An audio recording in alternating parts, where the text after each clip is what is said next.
해마다 겨울이 되면 반짝이는 트리와 함께 우리는 성탄절을 맞이합니다. 이 삭막한 겨울에 성탄절이 있다는 것만큼 우리에게 위로가 되는 것도 없을 것입니다. 예수 그리스도의 탄생에 대해서 베들레헴에서 나셨다 하고 또 구유에 누이셨다고도 하며 동방 박사가 와서 경배했다 하는 여러 가지 이야기들을 우리가 잘 알고 있습니다만, 마리아가 처녀의 몸으로 예수를 낳았다고 하는 중요한 사실도 있습니다. 오늘 본문은 그 이야기입니다. 보라, 처녀가 잉태하여 아들을 낳을 것이요 그 이름을 임마누엘이라 하리라. 이 말씀은 우리가 조금만 생각해 보면 이상하다는 것을 금방 알 수가 있습니다. 처녀가 잉태하여 아들을 낳을 것이라.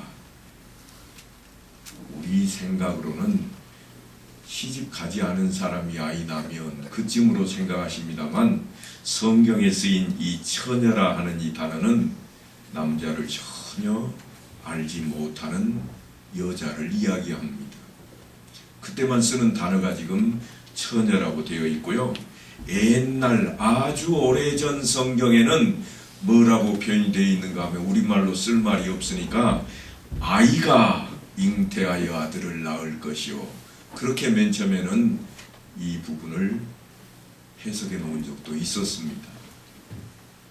남자를 한 번도 만난 적이 없는 그러한 처녀가 아이를 낳겠다, 그렇게 되어 있습니다.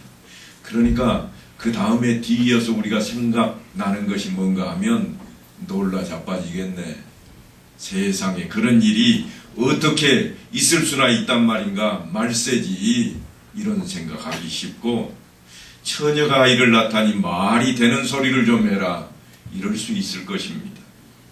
왜냐하면 상식적으로 생각해서는 이해할 수 없는 사건이기 때문입니다. 도무지 이해할 수 없는 사건인데 오늘 본문을 보면 어떻게 이어지는가 하면 이 사건과 전혀 동떨어진 이야기로 구성이 되어집니다. 뭐라고 하는가 하면 그 이름을 임마누엘이라 하리라. 여러분, 이름을 언제 짓습니까? 언제 지으세요, 이름? 요즘은 세상이 좋아가지고 뱃속에 태중에 아이가 있어도 태명해가지고 이름도 짓습니다만, 옛날에는 그러질 않았어요.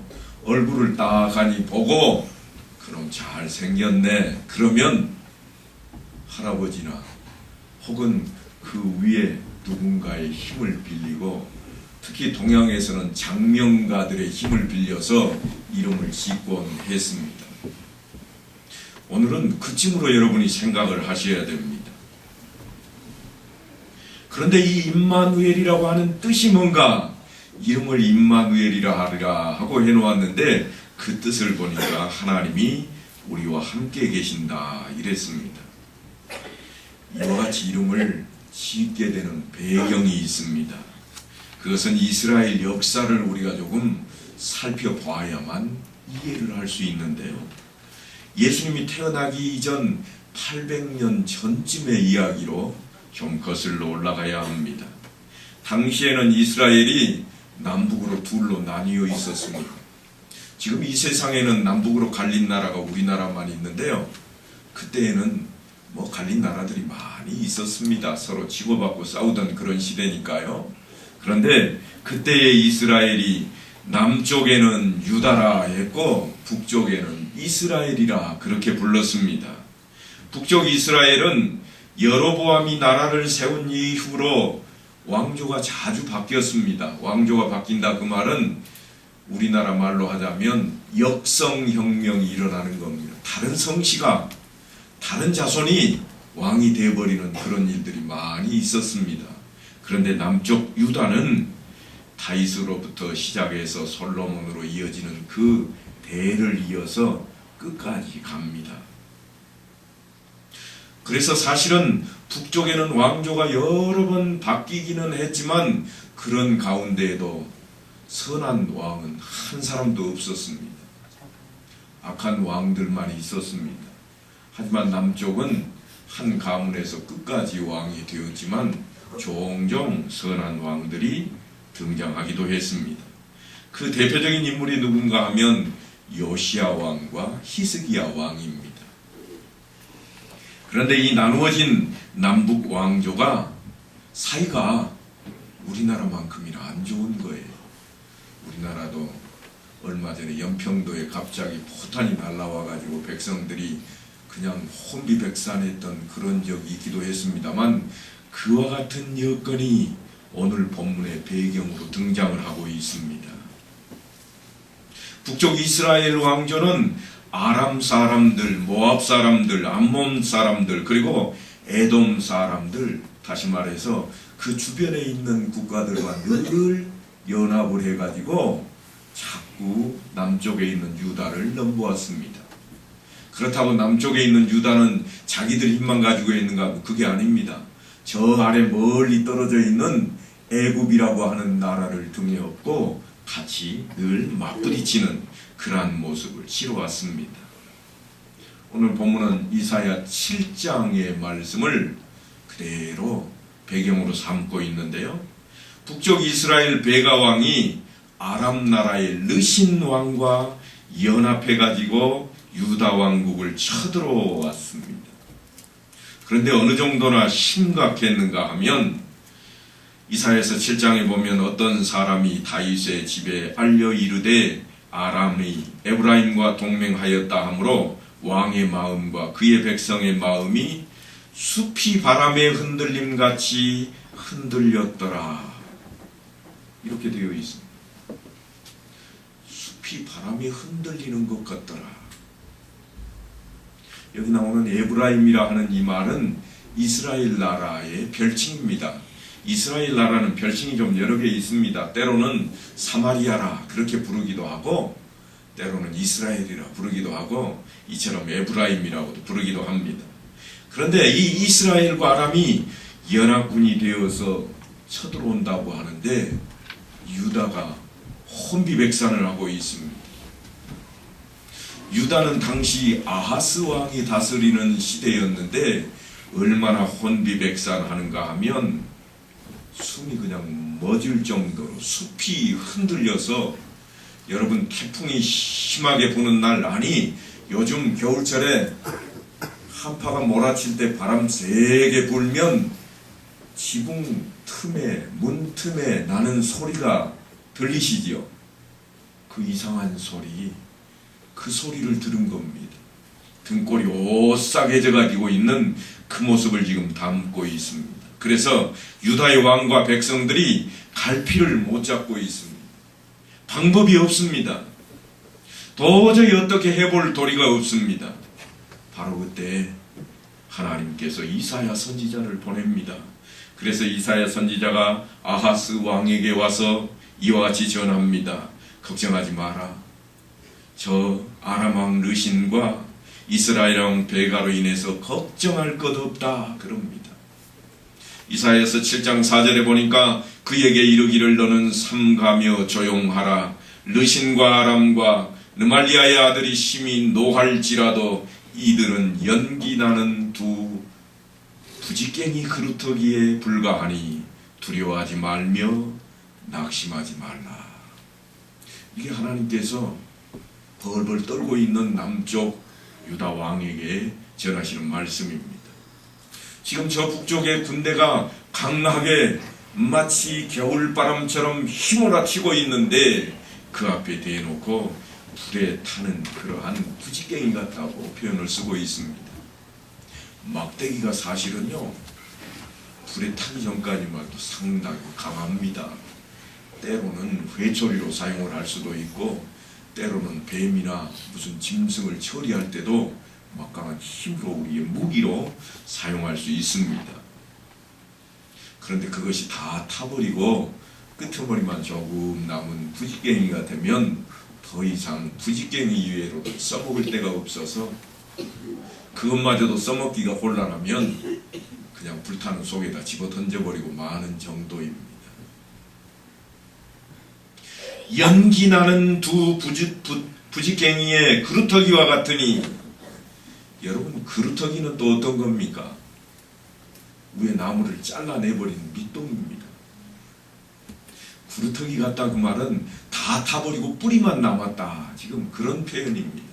한 주먹감밖에 안 된다, 그런 표현이 우리식으로 하자면, 여러분 지금 막강한 군대로 쳐들어오는 그들을 향해서 하나님께서 무슨 표현을 쓰고 있는가 하면, 저들 강해 보이느냐? 한 주먹감밖에 안 되느니라. 걱정하지 마라. 그 말씀은 뭘까요? 내가 있지 않느냐? 내가 여호와라. 나를 좀 생각하라고 하시는 그러한 말씀입니다. 그런데 도무지 그렇게 생각하지를 않습니다. 아하스 왕은 도무지 하나님이 걱정 없다고 이사야 선지자를 보냈지만 걱정이 안 되는 게 아닙니다. 마음이 안 놓입니다. 그래서 하나님께서는 또다시 이사야를 통해서 한 번 더 말씀을 전하십니다. 걱정하지 말라니까 내가 꼭 지켜줄게.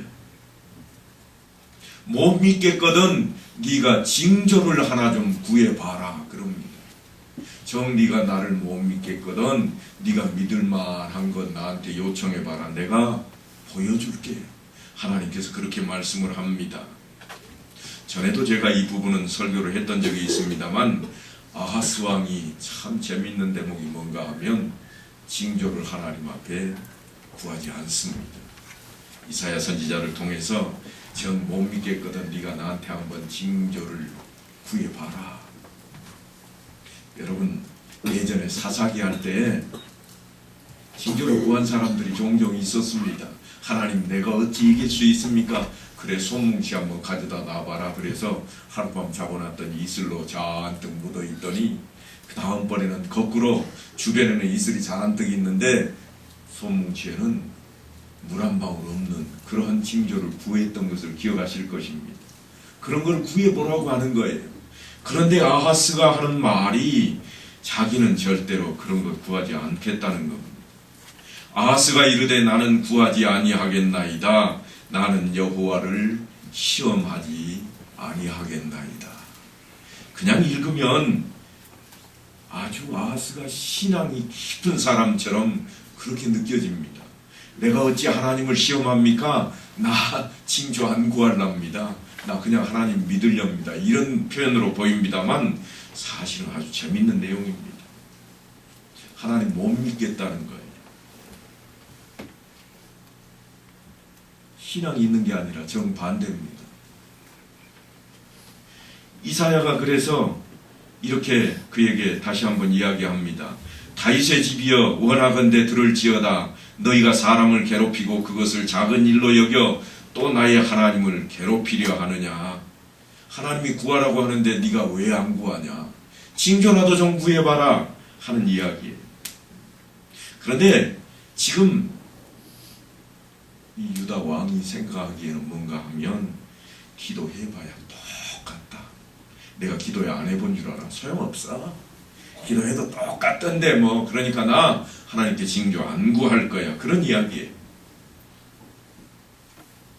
그래서 내가 해보나 마나 한 일로 시간을 쓰고 싶지 않다는 겁니다. 여러분도 그렇게 생각하지 않으십니까? 기도하라고요?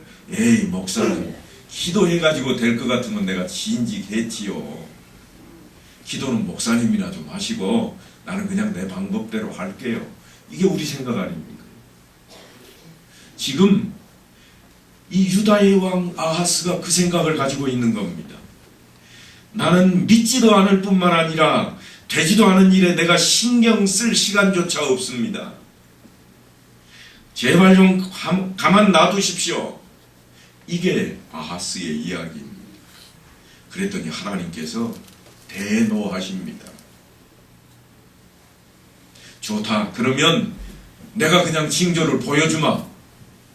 네가 나한테 징조를 안 구한다고? 그래? 내가 그냥 보여줄게. 그래서 하시는 약속이 뭔가 하면 오늘 본문에 등장하는 이 내용입니다. 보라 처녀가 잉태하여 아들을 낳을 것이요 그 이름을 임마누엘이라 하리라. 그냥 들리시죠? 이 말이 뭔가 하면요, 여러분 지금 적군이 쳐들어오고 있는 그 아람 왕 르신 그리고 이스라엘 왕 베가의 연합군이 코앞에 와 있습니다. 호위를 하고 당장 쓰러질 것 같은 그런 처지에 있는데 지금 하나님께서 이 약속을 주고 있는 거예요. 이게 징조다. 차라리 무슨 막대기가 뱀이 되고 이런 징조를 보여주셨으면 좋겠는데 그런 것을 보여주지 않고 있습니다. 여러분, 동정녀를 통해서 예수님께서 탄생한 것이 이사야 때보다 얼마 뒤라고요? 800년 뒤에 일어날 일이에요. 그런데 징조로 지금 보여주고 있는 겁니다. 그런데 우리가 여기서 짚고 넘어가야 될 게 있어요. 그게 뭔가 하면, 왜 하나님께서 예수님을 동정녀 몸에서 태어나게 하실 일을 지금 말씀하고 있는가 하는 겁니다. 우리가 아하스 왕의 입장으로 좀 돌아가서 생각을 해봐야만 합니다. 그의 관점이 뭔지를 우리가 좀 생각을 해야 됩니다. 지금 눈앞에 닥쳐있는 그 싸움, 아하스 왕과 유다 땅을 멸망시켜버리려고 하는 가공할 만한 원수들 앞에서 자기 자신은 무력합니다. 아무 힘도 없습니다. 속수무책입니다. 그런 입장에서 한번 생각을 해보십시오. 내 사업이 지금 흔들흔들하고 내가 돈을 빌릴 수 있는 집도 없고 찾아가도 아무도 돈을 빌려주려고 하지도 않고 업신여기고 깔보고 하는 그러한 위치에 있는데 느닷없이 기도합시다. 말이나 됩니까? 하는 그 입장에 지금 아하스 왕이 처해 있는 겁니다. 인간적으로 아무리 생각해도 거기에는 방법이 없고 해결책이 없습니다. 벌떼 같은 적군 앞에 아무런 방비책이 없습니다. 이길 힘이나 능력도 없고 달리 어떤 방도를 취할 힘조차도 없습니다. 그런데 하나님께서 네가 이긴다. 하나님이 지켜주시면 성공할 겁니다. 그 이야기를 지금 듣고 있는 겁니다. 아하스 왕은 도저히 이길 방법, 근거도 찾지 못하고 있습니다. 그런데 하나님께서 너 이긴다니까 내가 그 징조로 내가 이거 줄게. 그리고는 동정녀 탄생 이야기를 하고 있습니다.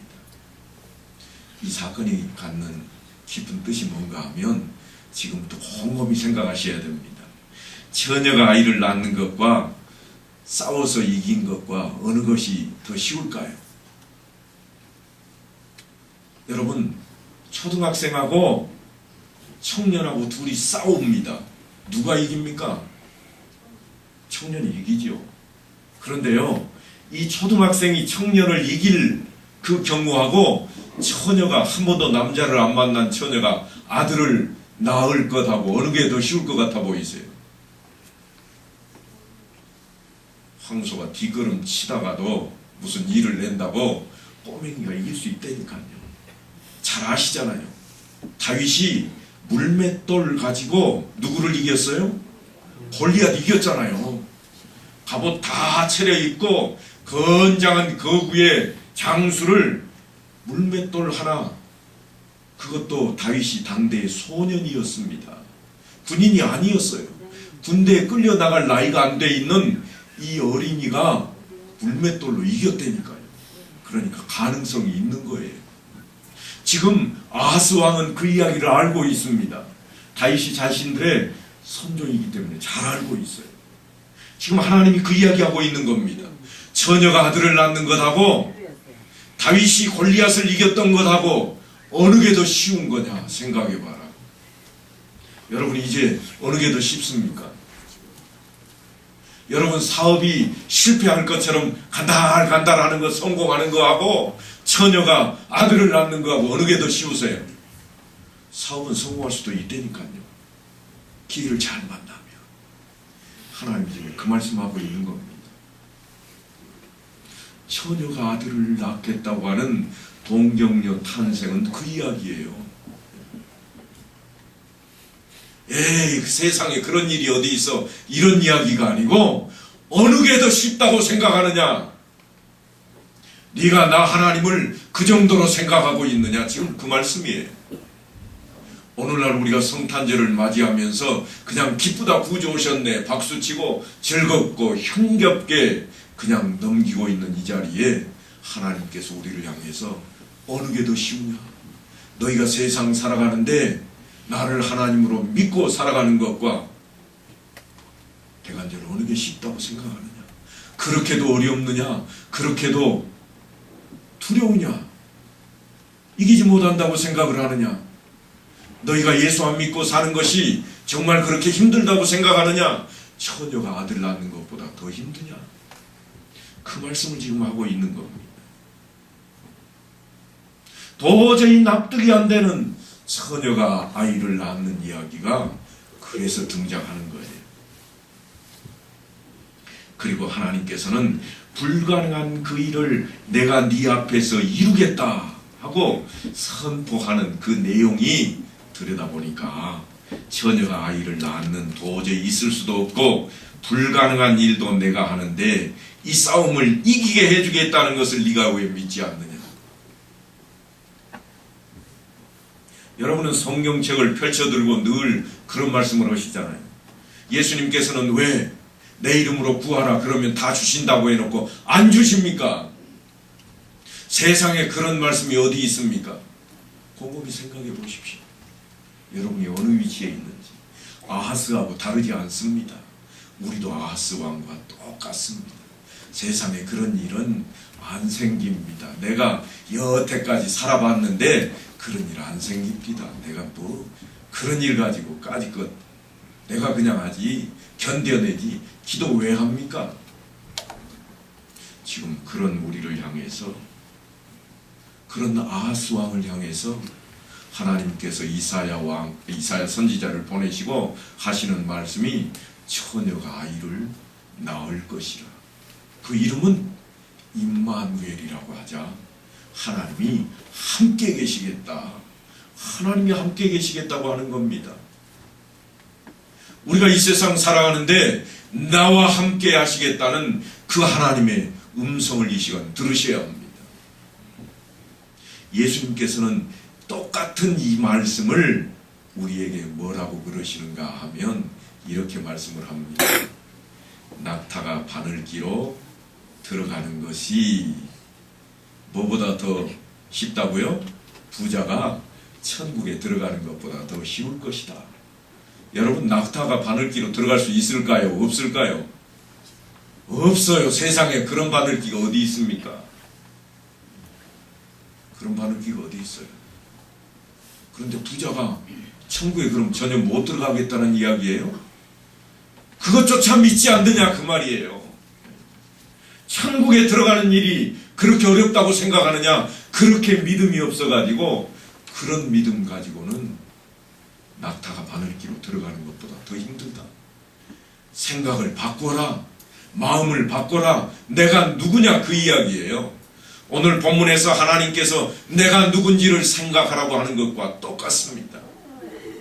그래서 예수님께서 이어서 하시는 말씀이 뭔가 하면 사람으로는 할 수 없으되 어찌한다고요?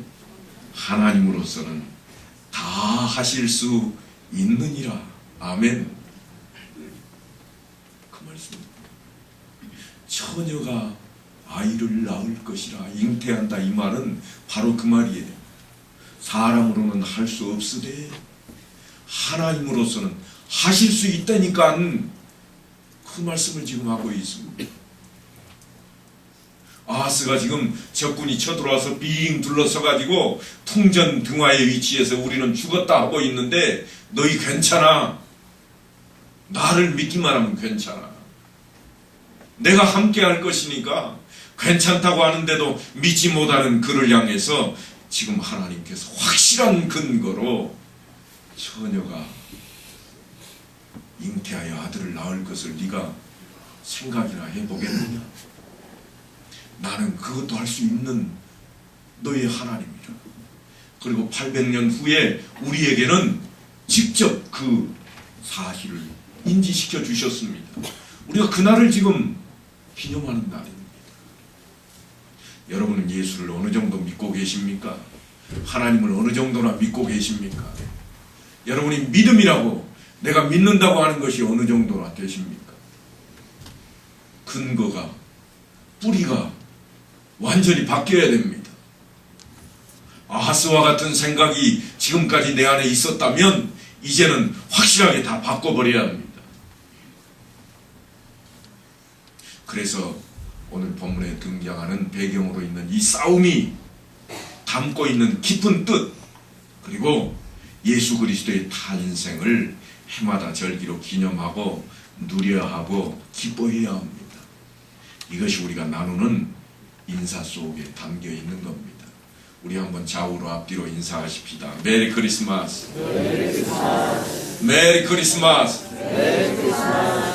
이 안에 여러분 속에는 뭐가 들어있는가 하면 입술로 나가는 메리 크리스마스라는 고백 속에 처녀가 아들을 낳을 것이다.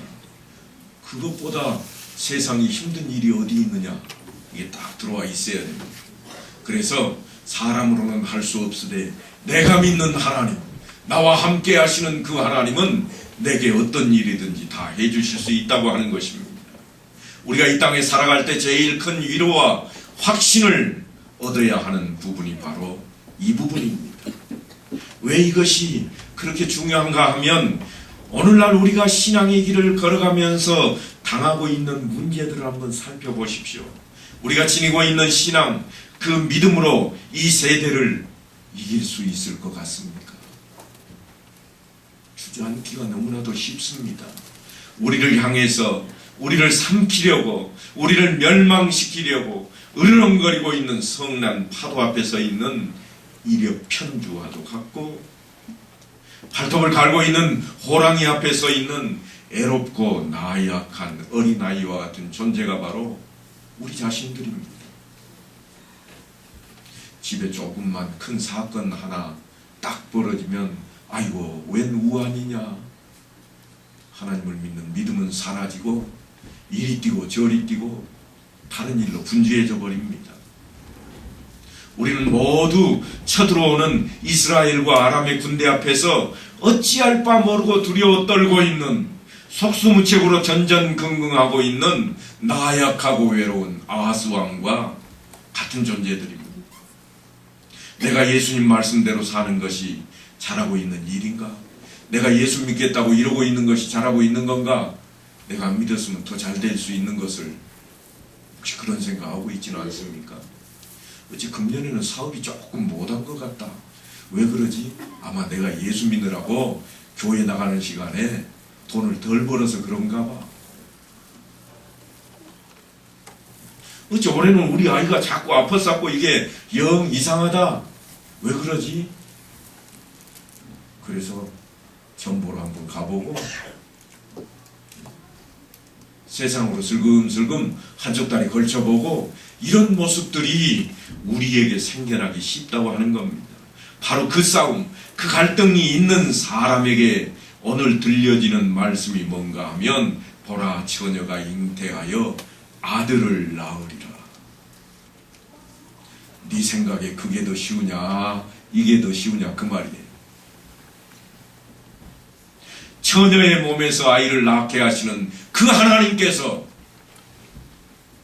내 생각, 내 방법, 내 모든 것을 다 동원해도 할 수 없는 그 일을 행하신 그 하나님께서 내 눈으로 보아 승리의 조건도 없고 근거도 없고 가능성도 없어 보이는 이 사건이지만 어찌 하나님께서 개입만 하시면 안 되실 수 있겠느냐. 이게 우리에게 있어야 돼요. 그걸 뭐라고 하는가 하면 그걸 믿음이라 그러는 겁니다. 이런 위로가 있는 것이 이 성탄절입니다. 해마다 성탄절을 맞이할 때마다 새롭게 힘이 되는 것은 새로운 이야기를 들어서 그러는 게 아닙니다. 처녀로 잉태하게 하셔서 아들을 낳게 하는 그 일보다 더 엄청난 능력이 어디에 있을 것이며 그것보다 더 놀라운 약속이 어디 있겠느냐. 그런 능력의 하나님이 나를 사랑하시고 나를 붙드시고 내 생애를 간섭하시는 분이시라. 그래서 이스라엘과 아람의 군대들로 둘러싸인 그 무력하고 두려워 떠는 아하스 왕과 같이 세상의 고통과 어려움 속에 떨고 있는 나를 향해서 승리하게 하실 것이라. 이 약속을 믿는 겁니다. 이게 성탄의 메시지입니다. 예수께서 이 땅에 오신 복된 소식입니다. 내가 어찌 천국에 갈 수 있습니까? 내가 하는 일이 이 모양인데 내가 어떻게 천국에 갈 수 있습니까? 내가 깨끗하지도 못하는데 내가 지은 죄가 얼만데 하는 그 앞에 들려오는 소식입니다. 이 소식입니다. 여러분을 향해서 오늘도 성경은 이렇게 외치고 있습니다. 그 이름을 임마누엘이라 하리라. 임마누엘이라고 하는 뜻은 한번 다 같이 따라서 합니다. 하나님이 우리와 함께 하신다.